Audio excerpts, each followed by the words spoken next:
Filho de Sebastião Ramos de Oliveira e Maria Amélia Ferro Ramos, Graciliano Ramos de Oliveira nasceu no município alagoano de Quebra-Ângulo, de 27 de outubro de 1982. Família de classe média, Graciliano era primogênito de 16 filhos. Viveu em diversas cidades do Nordeste brasileiro, Viçosa, Palmeira dos Índios, Maceió e Buíque. Teve uma infância difícil, assinalada por dificuldades na relação com seus pais, bastante rígidos e frios. Estudou no internato em Viçosa e, em 1984, publicou no jornal da escola O Dilúculo sua primeira obra, o conto O Pequeno Pedinte. No ano seguinte, passou a viver em Maceió, onde se matricula no Colégio Interno 15 de março. Ali, ele estabelece uma relação de identificação com a língua e a literatura. Quando terminou o segundo grau, em 1914, seguiu para Rio de Janeiro.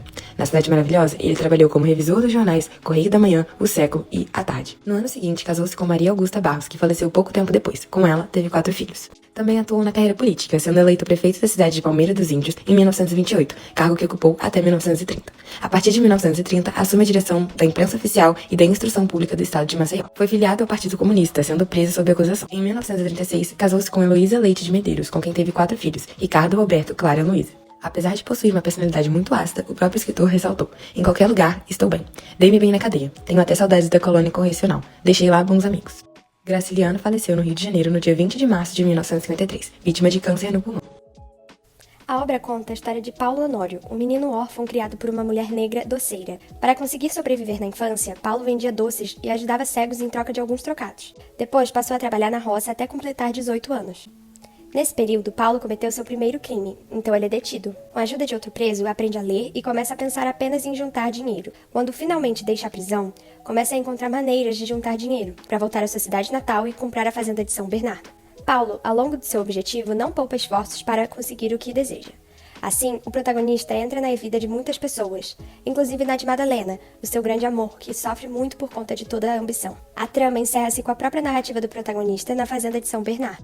Publicado em 1934, São Bernardo é tido como um dos maiores representantes da segunda fase do modernismo brasileiro. Nos anos conturbados das décadas de 1930 e 40, com crises econômicas, sociais e políticas em todo o mundo, os artistas voltaram-se para as temáticas sociais. No Brasil, os romances dessa época tinham um caráter regionalista, tratando principalmente dos problemas do Nordeste do país, tais como a seca, os retirantes, a miséria e a ignorância do povo. Paulo Honório era o protagonista da história. Frio e violento, ele teve uma relação peculiar com aqueles que o rodearam. Margarida era negra doceira, ajudou a criar Paulo Honório quando era pequeno. Madalena era professora, casou-se com Paulo Honório e foi viver com ele em São Bernardo. Glória, tia de Madalena, esposa de Paulo Honório, mudou-se com o casal para São Bernardo. Ribeiro era contador e guarda-livros de Paulo Honório. Teve um passado abastado, era feliz, culto, justo, fora considerado major, mas acabou perdendo tudo. Luiz Pardilha era herdeiro da fazenda de São Bernardo, embora sem qualquer talento para mantê-la. Acabou se afundando em dívidas e perdendo a propriedade. Mendonça foi assassinada por Paulo Honório. Quem de fato executou o crime foi o guarda-costas Casimiro Lopes. Azevedo Gondim era jornalista e amigo de Paulo Honório.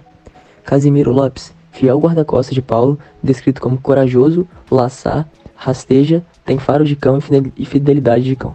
A história de São Bernardo retrata o interior de Alagoas por volta de 1920, época em que o narrador, já maduro, lança-se no ambicioso projeto de transformar uma propriedade improdutiva em algo lucrativo. São Bernardo é para muitos críticos o melhor exemplo de romance de 30, tanto do ponto de vista temático quanto formal.